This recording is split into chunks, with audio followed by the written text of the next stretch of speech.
और नेक्स्ट अपन देखते हैं 1858 का जो एक्ट था उसके प्रावधान। इससे पहले अपन ने देखे थे कि भाई किन परिस्थितियों में लाया गया था, ठीक है ना। उसमें सबसे अच्छा अपन ने वो देखा था कि ये महज एक औपचारिकता थी, यथार्थ इसमें कुछ भी नहीं था। उसका सारा अपन ने देखा कि कैसे कानूनों के लड़ी के माध्यम से कोर्ट ऑफ डायरेक्टर्स का कंट्रोल कम किया गया।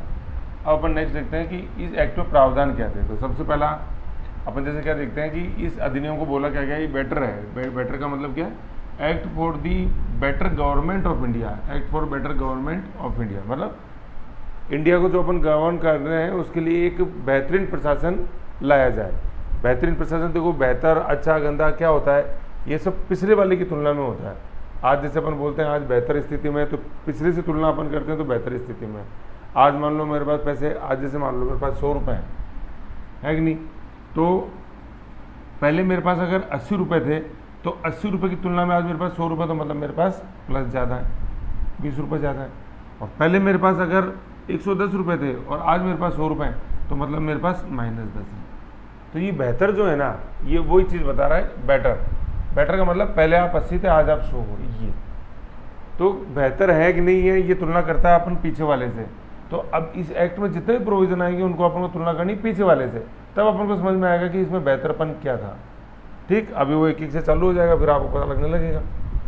Act for the better government of India की संख्या दे दी, act for the better government of India. ठीक, बेटर गवर्नेंस नहीं है शब्द, ये बेटर गवर्नमेंट की। एक बार नेट में शब्द आया था, क्वेश्चन आया, उसमें लिखा हुआ बेटर गवर्नेंस इन इंडिया, और एक ऑप्शन था बेटर गवर्नमेंट ऑफ इंडिया। तो बेटर गवर्नमेंट, गवर्नेंस नहीं है।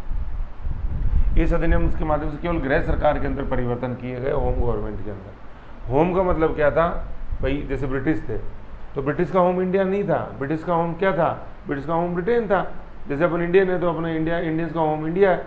तो होम गवर्नमेंट में चेंज किए गए, मतलब इनका होम कौन था, ब्रिटेन। तो ब्रिटेन के अंदर चेंज किए गए थे।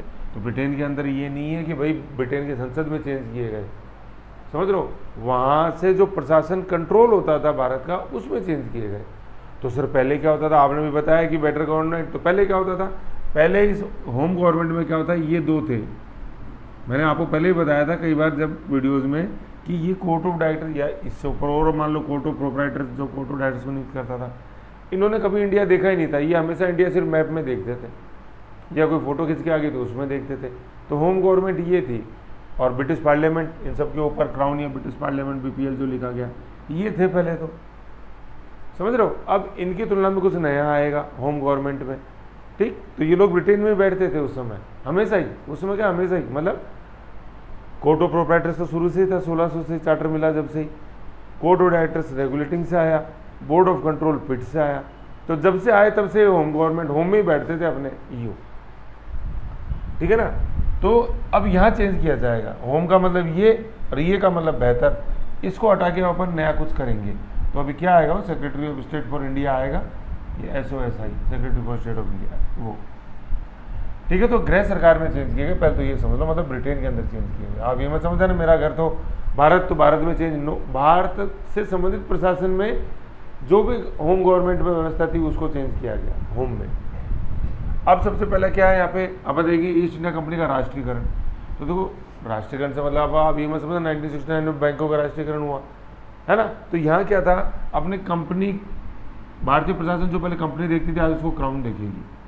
तो आप बोलो सर ये तो पहले से ही था, अरे तो फिर बार बार उसमें क्यों जा रहे हो, कि ये तो महज एक औपचारिकता थी, मैं मना थोड़ी कर रहा हूँ, तो उसमें बार बार मत जाओ। ठीक है, तो राष्ट्रीयकरण क्या हो गया कि फुल तरह से आज ब्रिटेन की गवर्नमेंट, पार्लियामेंट जो है वो गवर्न करेगी। इससे पहले जो गैर राष्ट्रीयकरण था उसमें क्या था कि सर ये दो चीज़ें थी खास तौर पे, चलो बोर्ड ऑफ कंट्रोल तो सर हमारा ही था, लेकिन कोर्ट ऑफ डायरेक्टर्स निदेशक बोर्ड तो अलग था ना सर, ये राष्ट्रीयकरण का हिस्सा नहीं था, मतलब पहले। तो अब मैं बता रहा हूँ ना, पहले आपके 80 रुपये थे, अब 100 रुपये, तो ये नई चीज़ आई अपने पास, क्या राष्ट्रीयकरण, इन्हें हटा दिया गया हमने, इनको हटा दिया हमने, अब क्राउन संभालेगा पूरा ऐसे। तो धीरे धीरे देखते हैं कैसे बेहतर। सबसे पहले क्या आ रहा है, ये अपन देखो, ये पढ़ो यहाँ पे, पहले एक शॉर्ट पढ़ लो, PSOS और SOS। देखो इसको समझो, ये SOS इधर भी है, ये SOS इधर भी है, बट इधर P है, इधर I है ना। SOS यहाँ पे वो सेव ओवर सोल नहीं होता है, जो डिस्ट्रैक्ट सिंबल होता है, पैनिक सिंबल, मैसेज होता है, सेव ओवर सोल नहीं, लेकिन SOS से याद रखो। तो यहाँ पे जो SOS है ये principal secretary of state for India, ठीक है, प्रिंसिपल सेक्रेटरी ऑफ स्टेट। और यहाँ पे जो है SOS है ना, ये secretary of state for India. पहले में इंडिया नहीं है, पहले में सिर्फ ये है प्रिंसिपल सेक्रेटरी ऑफ स्टेट, ठीक है, और इसी को बोलते थे अपन secretary of state for India, SOSI। और ये क्या है, प्रिंसिपल सेक्रेटरी, PSOS, ये SOS आ गया, ये SOSI, उधर P है इधर इतना ही फर्क, समझ गए। तो क्या हुआ, 1858 के अधिनियम ने भारत के शासन को कंपनी के हाथों से निकाल के क्राउन को दे दिया। अब क्राउन को राजा खुद आके कंट्रोल थोड़ी ना करेगा, फिर व्यवस्था बनेगी ना। पहले दो इंस्टीट्यूशन थे, court of director, board of control, उनको आप हटा दोगे तो किसी कुछ तो नया लेके आओगे ना। अब देख लो क्या नया आ रहा। तो ये भारत का शासन साम्राज्य की ओर से किसे दिया गया, मुख्य राज्य सचिव, प्रिंसिपल सेक्रेटरी ऑफ स्टेट, जिसे भारत राज्य सचिव secretary of state for India की संज्ञा दी गई, उसको सौंपा गया। किसकी ओर से, क्राउन की ओर से।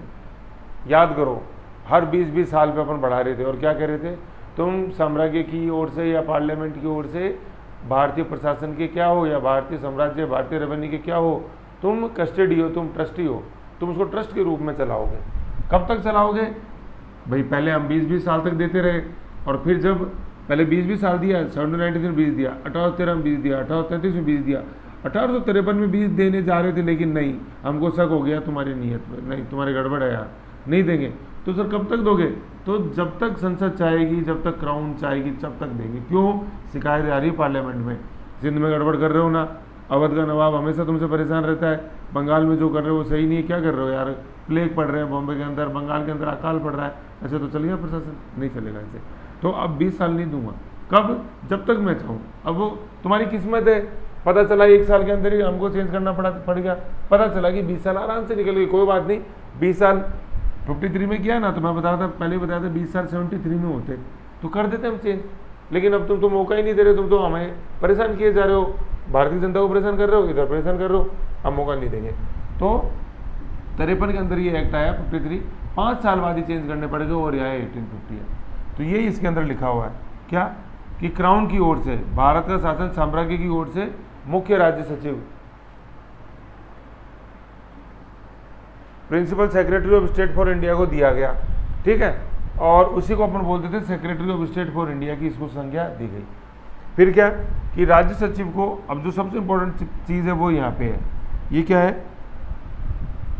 कि राज्य सचिव को निदेशक बोर्ड व नियंत्रण बोर्ड दोनों की शक्तियां मिल गई। वेरी इंपॉर्टेंट चीज ये भाई, पहले 2 इंस्टीट्यूशन थे, COD और BOC, वही कैश ऑन डिलीवरी और BOC, उनका क्या हुआ भाई, क्राउन खुद थोड़ी आएगा, मैं बार बार चला ही कर रहा हूँ। तो ये इन दो की जगह एक नया बंदा जो अपन ने देखा वो आया, ठीक। तो राज्य सचिव, यही बार बार लिखोगे इसको, secretary of state for India, राज्य सचिव, और पूरा बोलोगे, इसको भारत राज्य सचिव बोलते थे, तो राज्य सचिव तो शॉर्ट में, फिर भारत राज्य सचिव बोलना अपने को। कौन, निदेशक बोर्ड कौन आ गया, अब देखो निदेशक बोलते क्या, अपन को याद आना चाहिए, डायरेक्टर्स बोलते COD, कैश ऑन डिलीवरी, और नियंत्रण बोर्ड, बोर्ड ऑफ कंट्रोल, दोनों की शक्तियां मिल गई। अरे देखो कैश ऑन डिलीवरी नहीं है इसका फुल फॉर्म, ये तो मैं याद दिलाने के लिए बोलता हूँ कि यार जैसे रेगुलेटिंग में याद कराया था कि ये कॉमर्शियल संस्थान थी, कंपनी का खुद का पार्ट था, ऐसे कॉमर्स का हिस्सा, कैश ऑन डिलीवरी, ऐसे दोनों शक्तियां मिल गई। कई बार क्या होता है, स्टूडेंट देखता है कि यार पहले कि मुझे आते हैं सरकार, सीधा वीडियो देखो 1858, अब 1858 वो सीधा ही देखता है और उसमें पढ़ता है कैश ऑन डिलीवरी, और फिर एग्जाम में और लिख देगा, और फिर दूसरों को बताएगा सर तो कैश ऑन डिलीवरी बताया तो कोर्ट ऑफ डायरेक्टर बताया। अरे यार प्यारे, पहले का तो मेरे को झेल लो, जो 5 घंटे की वीडियो उनको तो झेल लो पहले, उसके बाद कैश ऑन डिलीवरी झेलेगा आपसे। तो ध्यान रखो, पढ़ो तो क्रम में पढ़ो, नहीं कोई मतलब नहीं, पहले वो लड़ी तो पढ़ लो, पूरे कानूनों की लड़ी। तो निदेशक बोर्ड, इन दोनों की शक्तियां मिल गई, निदेशक और नियंत्रण, ठीक है। इस प्रकार 1784 के पीस्ट इंडिया एक्ट के द्वारा दोहरी शासन व्यवस्था क्या कर दी गई, ओके टाटा बाय बाय, समाप्त कर दी गई। पिट्स इंडिया एक्ट से डायरेक्टर की लाए थे, court of director, board of control. तो पिट्स इंडिया एक्ट से डायरेक्टर की किस संदर्भ में लाए थे वो एक बार वापस समझो, अब जब मौका ही गया है समझने का तो समझना चाहिए। कोर्ट ऑफ डायरेक्टर्स पहले से ही था, पहले से मतलब ये रेगुलेटिंग से बना था, ठीक है। कोर्ट ऑफ प्रोप्राइटर्स पहले से चला आ रहा था, तो रेगुलेटिंग में एक भाई, डायरेक्ट का मतलब 2 होता है ना, तो रेगुलेटिंग में तो 1 आया। इसका दूसरा भाई था वो बोर्ड ऑफ कंट्रोल, BOC आया, वो कब आया, वो 1784 में आया पिट्स में। तो पिट्स ने क्या किया, पिट्स ने डायरेक्ट की चालू कर दी, 2 हो गए, एक पहले से था रेगुलेटिंग का COD, एक BOC हमने नया पैदा कर दिया पिट्स ने, तो ये डायरेक्ट की चालू हो गई। तो डायरेक्ट की चालू हुई पिट्स से और खत्म हुई अपने गवर्नमेंट ऑफ इंडिया एक्ट 1858 से। तो क्वेश्चन यही आता है कि जो पिट्स ने जो डायरेक्ट की चालू करी थी वो खत्म किस अधिनियम ने करी थी, तो ख़त्म 1947 के अधिनियम ने नहीं करी थी पागल, वो 1858 के अधिनियम ने ख़त्म करी थी। Act for the better government of India, पढ़ा ना, बार बार पढ़ रहे बेटर गवर्नमेंट, तो पहले ये दो थे, हटा दो, अब आज एक ही है, ये है बेटर। पहले ये दोनों में कंफ्यूजन रहता था, आज क्यों क्या थी, ये एक म्यान में दो तलवारें थी। क्या कोर्ट ऑफ डायरेक्टर्स कंपनी की सुनते थे, कोर्ट ऑफ प्रोप्राइटर्स की, गवर्नर जनरल को अपॉइंट यही करता था, कोर्ट ऑफ डायरेक्टर्स, ठीक है। बोर्ड ऑफ कंट्रोल 6 थे और वो ब्रिटिश सरकार के कैबिनेट के हिस्सा थे, चारों 6। कोर्ट ऑफ डायरेक्टर्स में 24 थे, लेकिन घटा के 18 कर दिए गए थे। अब याद रखो ये 24 और 18 ये किस में हुए हैं, जैसे मैंने आपको बताई थी, देखो याद रखो, देखो यूँ आया था कि 20, फिर मैंने बताया था ये 24 जो है ना, ये 20 + 4 से बनेगा, तो याद करो किस कोर्ट की बात थी। तो 20 तो आप सर हर में आ रहा था, लेकिन पागल मैंने यूँ बताया था 20 का एक क्रॉस लगा हुआ था, 20 साल नहीं बढ़ाएंगे, तो वो किसकी बात है, 53 की बात है। 53 में थे, 24 से घटा के 18 कर दिए थे, बोर्ड ऑफ कंट्रोल में 6 ही रहे, ऐसे। तो ये तरीका याद करने का, समझ गए। तो ये आ गया राज्य सचिव। फिर देखो भारत राज्य सचिव को ब्रिटिश मंत्रिमंडल का सदस्य बनाया गया। पहले बोर्ड ऑफ कंट्रोल कौन थे, वो लोग थे जिन्हें ब्रिटेन की कैबिनेट नियुक्त करती थी, वो कैबिनेट के हिस्सा नहीं थे, बन गया ना ऐसे। ब्रिटिश मंत्रिमंडल का सदस्य था, अतः वह ब्रिटिश संसद के प्रति उत्तरदायी था। याद करो, अपन ने कल एक स्टेटमेंट पढ़ा था पामस्टन का, है ना, संसदीय व्यवस्था संसदीय लोकतंत्र व्यवस्था की तो पहचान होती है कि उसका हेड मंत्री होता है और मंत्री उत्तरदायी होता है संसद के प्रति। परंतु यहाँ तो एक ऐसी संस्था है जिसका ना तो कोई ब्रिटेन की संसद के प्रति उत्तरदायित्व है, ना भारत से उसका कोई संबंध है। अगर कोई संबंध है तो बस इतना सा है कि उसके पास कुछ अंश है उस कंपनी के, जिसके माध्यम से शोषण कर रही, और कर पड़ा था अपन ने। अब देख लो यहाँ चेंज कर दिया गया ना, उत्तरदायित्व आ गया ना, ये है नया, ये है बेटर गवर्नमेंट। रेस्पॉन्सिबल बनाया, parliamentary form of democracy Britain responsible बनाना, ऐसे। तो भारत राज्य सचिव कैबिनेट का हिस्सा बना और कैबिनेट संसद के प्रति उत्तरदायी, जैसे आज भी अपन देखते हैं। भारत राज्य सचिव को भारत से मालगुजारी और मालगुजारी तथा लेखा प्रतिभा संसद के सामने प्रस्तुत करना पड़ता है। मालगुजारी से मतलब है लैंड रेवेन्यू, और लेखा से मतलब कितने पैसे हमने तुमको दिए थे, कितने किस किस पे खर्च किए बताओ। उसे भारत के नैतिक एवं भौतिक विकास, नैतिक देखो क्या होता है कि भारतीय पहले मेहनती थे, सच बोलते थे, आज वापस से उनको आपको मेहनती बनाना और सच बुलवाना है। तो कॉर्नवालिस बोला ना, हर भारतीय भ्रष्ट है। सिविल से वाला है कि नहीं हो तुम, करते हो एग्जाम, दो एग्जाम ओपन करो, तुम लायक तो नहीं हो, नैतिक पतन नहीं, ठीक है ऐसे। भौतिक विकास की रिपोर्ट कि क्या क्या फिजिकल इंफ्रास्ट्रक्चर तुम डेवलप कर रहे हो, वो भौतिक संसद में देनी होती थी। यही इसके अंदर है, पहले इंस्टीट्यूशन के रूप में अपन ने जो पढ़ा, ठीक है। एक बार इसको देख लो, यहाँ से देखो क्या पढ़ा अपन ने कि कंपनी का साम्राज्य सम्राट के पास चला गया, nationalisation. Principal secretary of state for India बन गया भारत राज्य सचिव। Court of directors, board of control, दोनों की शक्तियाँ इसके पास आ गई। डायरेक्टरी जो पिट्स ने चालू करी थी वो 61 से ख़त्म नहीं हुई है, वो 58 से ख़त्म हो गई इमाम गौतम। भारत राज्य सचिव बाहर सा ब्रिटिश मंत्रिमंडल का सदस्य बना, इस प्रकार ये ब्रिटिश संसद के प्रति उत्तरदायी था। मालगुजारी और अपने लेखा और जोड़ लो, इसमें लैल जोड़ लो। वैसे लेखा की रिपोर्ट ब्रिटिश संसद में रखेगा प्रतिवर्ष और भारतीयों के नैतिक एवं भौतिक विकास का प्रयत्न करेगा। ऐसे नैतिक और भौतिक विकास, ये वही उपयोगितावादिता पढ़ा था अपने यूटिलिटिज्म, मिल बेंथम का शिष्य 33 के चार्टर में जिसकी छाप थी, हमेशा चली आई वो, समझ गए। तो ये तो था बोर्ड ऑफ कंट्रोल को खत्म, बोर्ड ऑफ कंट्रोल और कोर्ट ऑफ डायरेक्टर्स को खत्म करके जो अपन ने व्यवस्था करी सेक्रेटरी ऑफ स्टेट। अब सेक्रेटरी ऑफ स्टेट तो भैया एक ही बंदा था, नाम में 4 अक्षर आ रहे हैं राजा राम मोहन राय की तरह, लेकिन राजा राम मोहन राय भी एक ही आदमी था, 4 आदमी नहीं थे, ठीक है। अब ये सेक्रेटरी ऑफ स्टेट तो अकेला चना क्या कर लेगा, जैसे अपन बोलते क्या वन फोड़ लेगा। अब इसकी मदद के लिए जैसे अपन पढ़ते आए हैं हमेशा, गवर्नर जनरल की होती थी एग्जीक्यूटिव काउंसिल, वैसी एग्जीक्यूटिव काउंसिल इसकी बनाई गई और उसमें 15 सदस्य रखे गए, ठीक। ये चीज़ इसके अंदर आ गया क्या है कि 15 सदस्यीय परिषद बनी, काहे के लिए, सेक्रेटरी ऑफ स्टेट की मदद के लिए, है ना। सेक्रेटरी वो भारत राज्य सचिव कहाँ बैठेगा, लंदन में बैठेगा, इंडिया में नहीं बैठता था, गलती हो जाएगी, है ना, उसमें लिख लो लंदन में बैठता था। और ये तो मैं बता रहा हूँ चेंज होम गवर्नमेंट में हो यार, ये होम का मतलब ये वहीं बैठते थे, समझ गए, ये इंडिया में नहीं बैठते थे, इंडिया को गवर्न करते थे। 15 सदस्यीय परिषद, कितने, 15। भारत राज्य सचिव की सहायता के लिए 15 सदस्यों की एक परिषद बनाई गई। इन 15 सदस्यों में से 8 की नियुक्ति क्राउन करता था और 7 की नियुक्ति निदेशक बोर्ड करता था। निदेशक डायरेक्टर बोले तो कोर्ट ऑफ डायरेक्टर। तो आप तो बोले सर ये खत्म हो गया था। अरे खत्म हो गया था यार, मैं बिल्कुल सही है, लेकिन जाते जाते ही अपनी छाप छोड़ गए कि सर ये देखो साथ हमारे, हमने देखो 1600 से लेकर 1858 258 साल हमने बिल्कुल ब्रिटिश पार्लियामेंट का झंडा ऊंचा रखा है इंडिया में, कभी आंच नहीं आने दी, और वो साम्राज्य उसी गर्व से रहेगी जैसे पहले रही थी। ये किसने 258 साल की हमारी लीगेसी है सर, हैं? तो कुछ तो हमारा भी रहने दो, ऐसे क्या करो। माना तुम एक ज़्यादा रख लो, 7 + 1 8, लेकिन कुछ तो हमें भी रहने दो। देखो ऐसे नहीं, इतनी बड़ी तुम धोखा मत दो। ठीक है साहब, 7 तुम्हारे 8 हमारे। याद करो पहले दिन से इंटरेस्ट कम हो गया था, है 8 बंदे रख दिए हमने, एक ज़्यादा रखा, 8 बंदे रखे। ठीक है, तो 8 में से नियुक्ति क्राउन करता था। क्राउन बोल दो, ब्रिटिश पार्लियामेंट बोल दो, यार चीज़ एक ही है। पार्लियामेंट कैसे आज भी लोकसभा राज्यसभा प्रेसिडेंट, ऐसे ब्रिटेन में House of Lords, House of Common और वहाँ का सम्राट या सम्राट की जो भी क्राउन बोलती। ठीक है, तो ये 7 हो गए, 8 + 7 15 हो गए, 8 क्राउन, 7 ये कोर्ट ऑफ डायरेक्टर्स के। अब सोचो ये जो 8 नियुक्त कर दे, हो सकता है कि 2 दिन बाद ही एक किसी को हार्ट अटैक आ गया हो कि यार नहीं यार मैं परिषद में काम ज़्यादा, मैं तो काम नहीं करूँगा, ट्रांसफर कराऊँ मेरा। तो इनमें से 7 कोर्ट ऑफ डायरेक्टर सदमा लगे हुए यार, पहले साल कितने ठाट से रहते थे, आज कैसे यार किचकिच होती है रोज, इस्तीफा दे दिया हो किसी ने, मतलब पोस्ट खाली हो गई हो, पद खाली हो गया हो, कोई सा भी खाली हो सकता है ना, तो अभी भरे कैसे जाएंगे भाई। क्राउन वाला तो समझ में आ रहा है, क्राउन को क्राउन वापस भर देगा, लेकिन कोर्ट ऑफ डायरेक्टर्स को कौन भरेगा? कोर्ट ऑफ डायरेक्टर्स तो गया। ये पॉइंट इंपॉर्टेंट है। तो कोर्ट ऑफ डायरेक्टर्स में अगर नियुक्ति होती क्या हुई होगी, तो उसको पूरा कौन करता था? इस एग्जीक्यूटिव काउंसिल से चुनाव होके, मतलब ये 15 सदस्य जो थी, तो 15 में से एक गया, 14 तो बचे ना, वही चुनते थे फिर अगले को, ऐसे। तो यही आ रहा है कि रिक्त स्थानों की पूर्ति कैसे होगी। हर कॉन्स्टिट्यूशनल पोस्ट में, मैंने कॉन्स्टिट्यूशन में पढ़ा है कि आया खाली हो, जैसे जगदीश धनखड़ साहब वाइस प्रेसिडेंट ने अब दिया ना इस्तीफा, तो अब वो भरी कैसे जाएगी, बहुत इंपॉर्टेंट है। भरेंगे कैसे, चुनाव कैसे होता है उपराष्ट्रपति का, फिर कितने समय के लिए होएगा, राज्यसभा के सांसद कोई अगर बीच में छोड़ता है तो वो कितने समय के लिए होगा, इन्हें देखो पढ़ो जानो, 67 है आर्टिकल।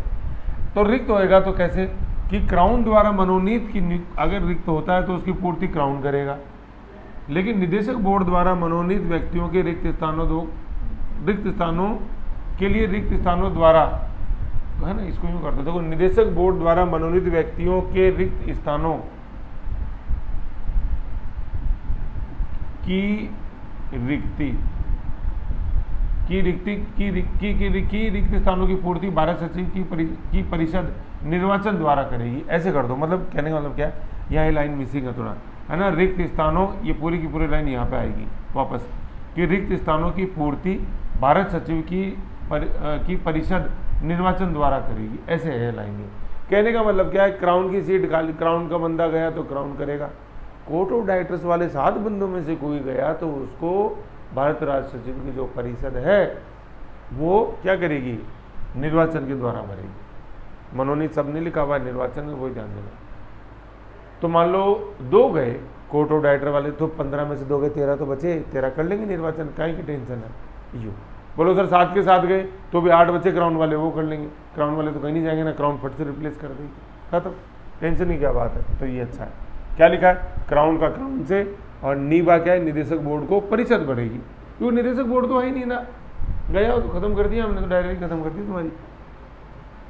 फिर क्या, अब आगे देखो, आधे 10-10, ये 10-10 की दौड़ नहीं है, ये वो गुलाम मूवी वाली आमिर खान, अब चार्ली दौड़ेगा, है ना। ये 10-10 क्या है कि आधे देखो उसमें क्या लिखा हुआ, 15 सदस्यों में से कम आधे मतलब 50% होता है, 50% का मतलब वही, मतलब 15 है तो भाई 7.5 होगा, तो 7-8, ठीक है। आधे ऐसे लोग होने चाहिए जो भारत में कम से कम 10 साल तक सेवा जिन्होंने करी हो, और जिस दिन ये अपॉइंट हो रहे हैं, फॉर एग्जांपल जैसे मान लो एक अपॉइंटमेंट 1859 में हो रहा था, तो भारत से आपको आए 10 साल से ज़्यादा नहीं हो, मतलब लास्ट आप 1849 से भारत से आए हो, ठीक है, क्योंकि भैया इंग्लैंड में बैठोगे ना, आप भारत में थोड़ी बैठोगे, तो लास्ट आपको भारत से आए 10 साल से ज़्यादा नहीं हुए होने चाहिए।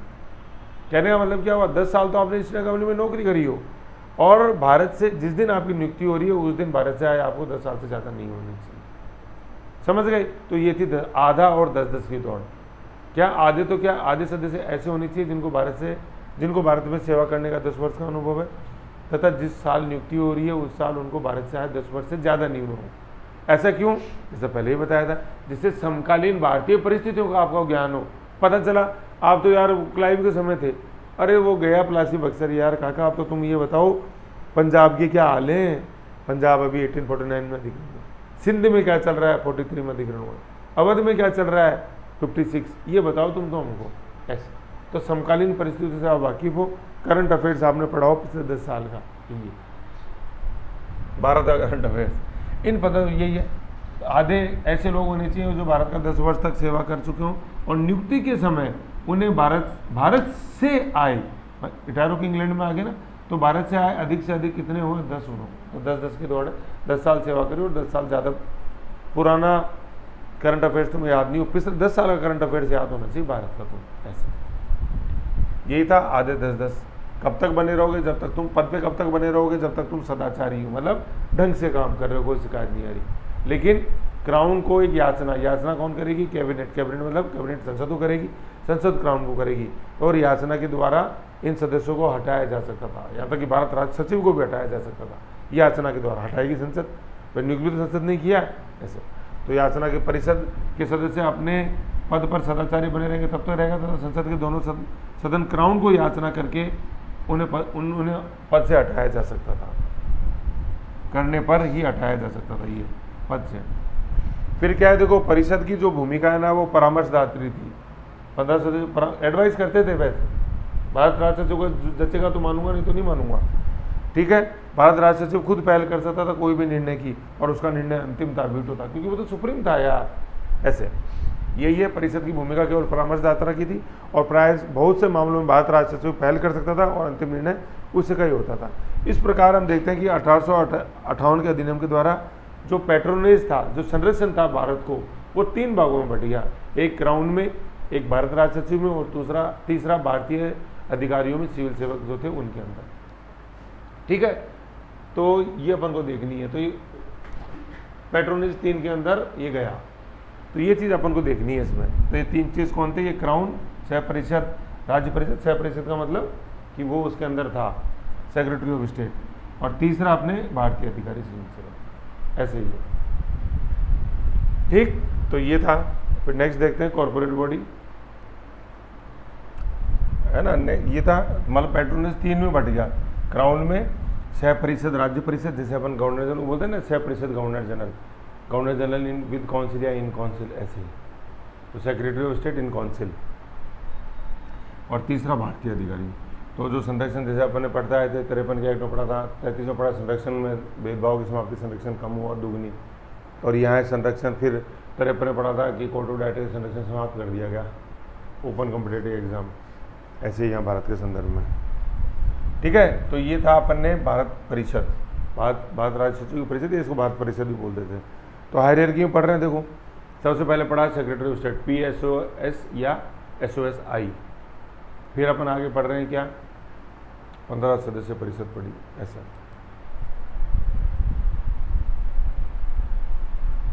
फिर क्या है, भारत के गवर्नर जनरल को वायसरॉय की उपाधि दी गई, ठीक है। पहले जो गवर्नर जनरल था वायसरॉय। अब देखो ये सीक्वेंस कैसे चला है। बंगाल का गवर्नर जनरल बन गया, पिट्स इंडिया एक्ट, पहला वारन हेस्टिंग, WH लिखा हुआ था। बंगाल का गवर्नर जनरल भारत का गवर्नर जनरल बन गया, कौन? William Bentinck. जी आ रहा है, कौन सा एक्ट था गगन, ये बताओ? 33, डबल जी आ रहा है ना, ऐसे। भारत का गवर्नर जनरल, मतलब ये बेंटिक था सबसे पहला, विलियम बेंटिक, ये वारन हेस्टिंग था। भारत का गवर्नर जनरल, भारत का ही क्या बन गया? वायसरॉय बन गया। फिर ये एक्ट कौन सा हो गया? 1858, और पहला कौन था? लॉर्ड कैनिंग था। समझ गए? अब ये वायसरॉय जो नया है ना, ये सर क्या था, है ना, ये क्या था? तो इसको समझो, जैसे मैंने पहले ही बताया था। ये जैसे मान लो ये गवर्नर जनरल जो चला आ रहा है ना, जिसको वायसरॉय बोलते हैं, ये व्यक्ति है। उस समय 2 तरह का भारत हुआ करता था, मतलब जो हम आज अपन भारत देखते हैं। एक तो उसमें होती थी प्रोविंस, प्रांत, है ना, प्रोविंसेस, जिनको अपन प्रांत बोलते थे। इनमें जो 3 बड़े प्रांत थे, बंगाल, बॉम्बे और मद्रास, BBM, उन्हें अपन प्रेसिडेंसीज बोलते थे, प्रेसिडेंसी, प्रेसिडेंसीज, ठीक है, प्रोविंसेस प्रेसिडेंसीज। ये तो था क्या, ब्रिटिश भारत, जो ब्रिटेन के डायरेक्ट कंट्रोल में था ब्रिटिश गवर्नमेंट के थ्रू, ठीक है। और दूसरे थी जिसको अपन बोलते थे प्रिंसली स्टेट्स, प्रिंसली, प्रिंस आ रहा है, प्रिंस राजकुमार, आ जाए बार राजकुमार, ठीक है, ये राजकुमार, राजे रजवाड़े जिनमें थे, राजे मतलब ये राजकुमार लिख रहा हूँ, प्रिंस मतलब राजे रजवाड़े जो थे, और इन्हें बोलते थे रजवाड़े, ठीक है, इसे बोलते थे अपन प्रिंसली इंडिया, समझ गए। तो 1857 के विद्रोह में एक्चुअली हुआ क्या था, ये प्रिंसली स्टेट्स ने बहुत ज़्यादा मदद करी थी ब्रिटिश गवर्नमेंट की उस विद्रोह को दबाने के अंदर, ठीक है, चाहे वो जमींदार वर्ग हो चाहे राजा वर्ग हो, सभी ने मदद करी थी ज़्यादातर में। तो अब क्या था, ब्रिटिश गवर्नमेंट समझ गई थी कि ये जो राजे रजवाड़े हैं ना, इन्होंने अपनी मदद करी, ठीक, तो अब इनसे अपन बात करेंगे, पहले इनको अपन अलग रखेंगे। ये 1858 से चालू होता है पैट्रोनेज, और 1947 तक चलेगा। 1947 में जब भारत आज़ाद हुआ, जब ब्रिटिश सौंप के जा रहे थे, तो जो सेक्रेटरी ऑफ स्टेट था उसके सीट के पीछे भारत का मैप लगा रहता था, समझ रहे हो। तो उस मैप के अंदर ये जो प्रिंसली स्टेट जितना भी था ये पीले रंग से रहता था, पीले, येलो कलर, पीले रंग से, और जितना भी ब्रिटिश भारत था ये रेड कलर में रहता था, प्रिंसली स्टेट्स येलो कलर में रहते थे, ठीक है। तो भैया अब आज इससे बात करेंगे अपन, और वो मोटे मोटा रंग में यूँ भर दिया जिससे कि एक दूर से देखे पता लग जाए कि हाँ यार देखो यहाँ यहाँ इतना, देखना नहीं पड़ेगी यहाँ क्या है, कलर ज़्यादा अच्छा बताता है ग्राफिक्स में। तो जब अपन को पता था यार ये आज अपने लिए ज़रूरी होगा, ये नहीं होते तो शायद हमारा नामो निशान मिट चुका था 1857 के विद्रोह में भारत से। तो अब हम इनसे बात करेंगे, ठीक है। अब बात करेंगे तो बात तो ये व्यक्ति करेगा जो है गवर्नर जनरल, तो ये और ऊपर क्राउन बैठा हुआ है भाई, भारत राज सचिव, क्राउन, पूरी होम गवर्नमेंट बैठी हुई, क्राउन बैठा हुआ है। तो जब ये क्राउन के रिप्रेजेंटेटिव के रूप में ये व्यक्ति जब इस ब्रिटिश भारत से बात करता था तो इसको पहले की तरह गवर्नर जनरल बोला जाता था, भारत का गवर्नर जनरल, क्योंकि ये तो प्रांत पहले भी थे अभी भी हैं, तो वैसे ही चला प्रशासन। लेकिन जब क्राउन के प्रतिनिधि के रूप में ये व्यक्ति है ना, ये व्यक्ति कौन है, ये गवर्नर जनरल है, भारत राज सचिव मत समझना, भारत राज सचिव तो पूरी इंडिया को देखता था। तो क्राउन के प्रतिनिधि के रूप में जब ये गवर्नर जनरल प्रिंसली स्टेट से बात करता था, रजवाड़ों से, तब इसको वायसरॉय बोला जाता था, समझ गए। तो ये चीज़ है, क्योंकि क्या था, प्रिंसली स्टेट्स के साथ जो संबंध है, जो बातचीत करनी है, वो नया था संसद के लिए। तो पहले इनसे बात नहीं करते थे अपन, मतलब ब्रिटेन की संसद, तो ये नए हैं तो हमने नया पद लिया है, मतलब पद वही है, सिक्का एक ही था, सिक्के के दो पहलू थे। ब्रिटिश भारत से बात करेगा पहले की तरह गवर्नर जनरल, रियासतें अब नहीं आई, रियासतों से जब बात करेगा तो वो वायसरॉय बन गया, ये वायसरॉय। चीज़ इतना ही है ना, ये कहीं नहीं है बुक्स में, अच्छी से अच्छी किताब पढ़ लेना गवर्नर जनरल और वायसरॉय में क्या डिफरेंस था, और पूछ के देख लेना तथाकथित जो भैया दीदी हो किसमें फ़र्क क्या था। ज़रा आप क्या फिर क्या ब्रह्मा जी ने बताया क्या आपको, क्वेश्चन देखोगे पढ़ोगे तब वहाँ से निकलेगी चीज़, ठीक है। तो गवर्नर जनरल वायसरॉय की उपाधि दी गई, वह क्राउन का क्या बन गया, सीधा बन गया भैया। पहले टेढ़ा था वो गवर्नर जनरल, पहले टेढ़ा प्रतिनिधि था, क्यों, क्योंकि वो कोर्ट ऑफ डायरेक्टर्स को रिपोर्ट करता था, और फिर कोर्ट ऑफ डायरेक्टर संसद को बोलते थे, तो पहले रास्ता टेढ़ा था। बेटर गवर्नेंस ऐसे आया था, कल क्वेश्चन पढ़ा था कि धीरे धीरे हार कम होता गया, वो हार खरीदा तो था लेकिन वो सारा हार अलमारी में पड़ा रह गया, बताई थी हार की कहानी मैंने, ठीक है। गले में पहनूंगा, नहीं पहना गले में, अलमारी में रखा उस हार को, क्यों कमी आई। फिर उसमें एक लिखा था कि ये बोर्ड ऑफ कंट्रोल से ज़्यादा एफिशिएंट था सेक्रेटरी ऑफ स्टेट। कैसे, ये ऐसे डायरेक्ट रिप्रेजेंटेटिव बन गया, सीधा बोलता था ब्रिटिश कैबिनेट को, कैबिनेट फट डिसीजन ले ली थी, खत्म। पहले वो governor general, court of director proprietor से परमिशन, फिर जाती थी बात संसद में, इतने में तो हो जाता था कबाड़ा। फिर क्या था, यद्यपि उसका अधिकार क्षेत्र तो नहीं बढ़ा, जितने उसकी पावर से उतनी ही रहने दी गई, परंतु उसकी मर्यादा अवश्य में बढ़ गई। मर्यादा क्या, मर्यादा पुरुषोत्तम राम कि उनको मानने वाले थे, ये मर्यादा होती है कि बोले कुछ तो मर्यादा रखो, कुछ तो जो पहले संस्कार थे उनको मानो, जो रीति रिवाज थे उनको मानो, तो ये होता है मानना, ठीक है। उसकी एक रिकॉग्निशन जो थी, तो मर्यादा कैसे बढ़ गई भैया, आज रजवाड़े तुमको सलाम करेंगे, ये मर्यादा बढ़ गई, तुमको मानने वाले बढ़ गए, तुम्हारी एक जो रिकॉग्निशन थी वो बढ़ गई, ये है मर्यादा, ठीक है। तो राइट्स में कोई बार ये क्वेश्चन आता है, अधिकार क्षेत्र में वृद्धि हुई, कुछ नहीं हुई, मर्यादा केवल नाम में वृद्धि हुई। आज पहले तुमको 10 लोग सलाम करते थे, आज तुमको 1000 लोग सलाम करेंगे। तो 990 कौन आ गई, ये रियासतों वाले शासक आ गए, ऐसे। फिर क्या है, खुली प्रतियोगिता परीक्षा, संवत्सरित है ना, सर्वांश्रित जानपद सेवा, जनपद जानपद दोनों चीज़ ही है कि सर्वांश्रित जानपद सेवा कोविनेंटेड, कोविड है ना, COVID कोविड, कोविड से कोविनेंटेड सिविल सर्विसेज में नियुक्ति खुली प्रतियोगिता द्वारा की जाने लगी। कुछ नहीं लिखा हुआ यहाँ पे शुरू होने हुई, शुरू तो पहले ही हो गई थी। कब हुई गगन शुरू?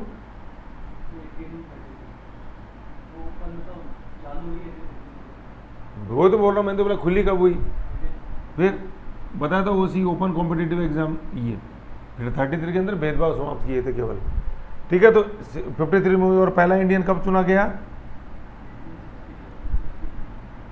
इतना अच्छा याद कराया था, 10 साल बाद बिल्कुल।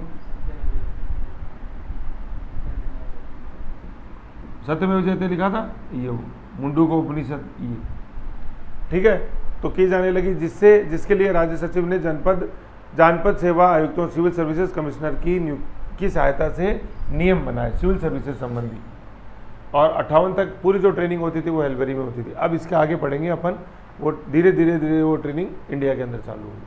हेल्बरी कॉलेज का मैंने बताया था 1806 से 1858 तक का। और हेल्बरी कॉलेज थी कहाँ? क्वेश्चन बहुत आता है हेल्बरी कॉलेज का, हेलो से याद रखो, हेल्बरी कॉलेज, समझ गए? ये चीज़ थी अपने। तो ये था अपने 1858 का अधिनियम। सिविल सर्विस के मामले में बस ये कि की जाने लगी। 33 में भेदभाव खत्म, 53 में ओपन कॉम्पिटिटिव एग्जाम अब यहाँ की जाने लगी, रूटीन बन गया मतलब। तो ये था यार, देखो 58 का अधिनियम। एक बार वापस से रिवीजन कर लेते हैं। Act for better government of India. अब समझे ना बेटर कैसे? डायरियर की खत्म, 15 सदस्यीय परिषद आ गई, सीधा बात करेंगे। गवर्नर जनरल वो भारत सचिव चाहे तो फिर भी अच्छा कर सकता, वायसरॉय नया आ गया, प्रिंसली स्टेट से बात करेंगे। उधर ओपन कॉम्पिटिटिव एग्जाम चालू हो गया, मतलब उसमें की जाने रूटीन बन गया। बेटर गवर्नमेंट, होम गवर्नमेंट में चेंज हुए ब्रिटेन के अंदर। कंपनी का प्रशासन सम्राट को सौंप दिया गया। प्रिंसिपल सेक्रेटरी ऑफ स्टेट बना, उसको भारत के संदर्भ में secretary of state for India बोलते थे, भारत राज्य सचिव। जो डायरियर की थी, कोर्ट ऑफ डायरेक्टर्स या ब्रिटिश बोर्ड ऑफ कंट्रोल के नाम से, वो डायरियर की खत्म कर दी गई। ये डायरियर की चालू हुई थी पिट 1784 से। भारत राज्य सचिव को ब्रिटिश मंत्रिमंडल का सदस्य बनाया गया। इस प्रकार वो ब्रिटिश संसद के प्रति उत्तरदायी हो गया, जो पहले नहीं हुआ करते थे कोर्ट ऑफ डायरेक्टर्स। मालगुजारी व लेखा संबंधी संसद को प्रतिवर्ष रिपोर्ट देनी होती थी। साथ ही भारत के नैतिक व भौतिक विकास की एक रिपोर्ट देनी होती थी भारत राज्य सचिव को ब्रिटेन की संसद में। फिर 15 सदस्यीय परिषद बनी, भारत सचिव परिषद इसको बोलते हैं, भारत सचिव की मदद के लिए। 8 मतलब क्राउन के, 7 निदेशक बोर्ड के। ज़्यादा वेटेज किसका? क्राउन का। क्राउन रिक्त अगर रिक्ति हो जाएगी तो क्राउन वालों को क्राउन रिप्रेजेंट वापस से मनोनीत करेगा और निदेशक बोर्ड वालों को परिषद निर्वाचित करेगी। और दूसरी शर्त क्या रखी गई कि आधे सदस्य जो हैं, मतलब आधे कितने, ये टोटल कितने थे इसके अंदर? 15। तो आधों का मतलब क्या होगा? 7.5 मतलब 8। आधों में से 10, आधों में से क्या होनी चाहिए? आधों में क्या कंडीशन पूरी होनी चाहिए कि उनकी नौकरी होनी चाहिए कंपनी में 10 साल की, और भारत से आए हुए उनको लास्ट 10 साल हुए होने चाहिए। मतलब 1849 से बाद आप भारत से आए हुए होने चाहिए। उससे पहले के आए हुए होगे तो मतलब नहीं है तो एलिजिबल। क्यों? जैसे कि समकालीन भारत का तुमको ज्ञान होना चाहिए। ये कंडीशन इसलिए रखी। कब तक पद पे बने रहोगे? जब तक तुम सदाचारी हो। हटाया कैसे जाएगा कि संसद याचना करेगी क्राउन को, और फिर क्राउन उस याचना पे क्राउन उठाएगा। किसको? परिषद के सदस्य को या भारत राज्य सचिव को, ऐसे। फिर इनकी ये जो परिषद थी, इसका सारा कार्य परामर्श का था, एडवाइजरी इन नेचर थी। भारत राज्य सचिव खुद भी पहल कर सकता था, जरूरी नहीं कि यही पहल करे, परिषद ही पहल करे, जरूरी नहीं था। और भारत राज्य सचिव का निर्णय जो था अंतिम था, एक तरह से वीटो था इसके पास। फिर इस तरह से अपन देखते हैं कि भारत के संदर्भ में जो संरक्षण था ये 3 अथॉरिटीज में बट गया। सबसे पहले तो क्राउन, दूसरा था अपने भारत राज्य सचिव, secretary of state for India SOSI, और तीसरा भारतीय अधिकारी, जिन्हें अपन सिविल सर्विस बोले, कॉम्बिनेटेड सिविल सर्विसेज, सर्वांश्रित जानपद सेवा। फिर क्या था? ये कॉर्पोरेट बॉडी बन गया, ठीक है, निगम निकाय कॉर्पोरेट घोषित कर दिया गया। कॉर्पोरेट बॉडी का मतलब, ये सारी पॉइंट रह गया था अभी डिस्कशन में। इस कॉर्पोरेट बॉडी का मतलब ये था कि ये चाहे तो भारत में जो भी सत्ता है उसके ऊपर कोई भी केस कर सकता था, या भारत या इंग्लैंड में दूसरी कोई भी सत्ता थी वो इसके ऊपर केस कर सकती थी। ये कॉर्पोरेट बन गया। मतलब कॉर्पोरेट का मतलब ये होता है कि आज इसका कोई धनी धोरी है, आप जिम्मेदारी से टल नहीं सकते। जैसे आज कॉरपोरेशन देखते हैं अपन, जैसे रिलायंस कॉरपोरेशन है, एयरटेल कॉरपोरेशन है, तो वो क्या है, एक इंस्टीट्यूशन है, समझ गए। आज जैसे मान लो आपको केस करना है रिलायंस के ऊपर, तो आप मुकेश अंबानी पे केस नहीं करोगे, आप रिलायंस पे केस करोगे, क्योंकि उसको एक पूरी बॉडी चला रही है, तो आप वो जवाब देंगे। ऐसे एयरटेल जैसे अपन बोलते हैं मैंने बीएसएनएल पे केस किया, कंज्यूमर फोरम में बीएसएनएल पे केस करोगे, बीएसएनएल के चेयरमैन के ऊपर केस नहीं किया है आपने, वो तो बीएसएनएल कॉर्पोरेट बॉडी है, वो स्यू की जा सकती है। स्यू का मतलब उसको अपन कोर्ट में चैलेंज कर सकते हैं, ठीक है। तो ये निगम बॉडी बन गया, कॉर्पोरेट बॉडी घोषित किया गया, जिस पर भारत तथा इंग्लैंड में दावा किया जा सकता है। दावा का मतलब है उसके अगेंस्ट में किसी प्रकार की एक लीगल कार्रवाई शुरू की जा सकती है। हुआ ना, देखो रेस्पॉन्सिबल बना ना। पामेश्वर का कथन क्या था कि एक ऐसी सत्ता चलाती है जो कि संसद के प्रति उत्तरदायी नहीं है ना, और ना भारत में उसकी कोई रुचि है, उसके पास केवल कुछ अंश हैं कंपनी के, अब नहीं है ऐसा। दावा किया जा सकता था, अथवा जो दावा कर सकता था खुद के ऊपर भी हो सकता था, खुद भी इनिशिएट कर सकता था। और फिर गवर्नर जनरल को वायसरॉय बना दिया, एक सिक्के के दो पहलू, क्राउन का वो सीधा रिप्रेजेंटेटिव बन गया। फिर अधिकार में तो कोई वृद्धि नहीं हुई, बार बार मैं कह रहा हूँ गवर्नर जनरल के अधिकार में कोई वृद्धि नहीं हुआ 58 के एक्ट से, लेकिन उसकी मर्यादा में जरूर वृद्धि होगी। क्यों? सल्यूट करने वाले अब बढ़ गए, रियासत जुड़ गई, वो पीले रंग वाला भारत बताया जिसे। फिर खुली प्रतियोगिता परीक्षाएं क्या की जाने लगी, शुरू नहीं हो गई, शुरू तो 53 में हो गई, अपने 5 साल पहले। भेदभाव समाप्त हो गया 33 में, ऐसे है, समझ गए। तो ये था अपने 58 का एक्ट, शॉर्ट एंड स्वीट है, ठीक।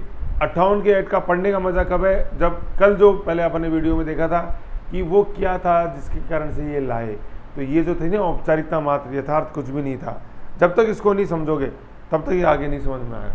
और अब मैंने कल बताया था औपचारिकता का आंसर ये है कि पहले भी शुरू था, यथार्थ का आंसर का नहीं, कुछ में यथार्थ भी था, यथार्थ का आंसर अब वो है सेक्रेटरी ऑफ स्टेट नया था भैया, पहले नहीं था, पहले डायरेक्ट की थी, वो यथार्थ है। फिर 15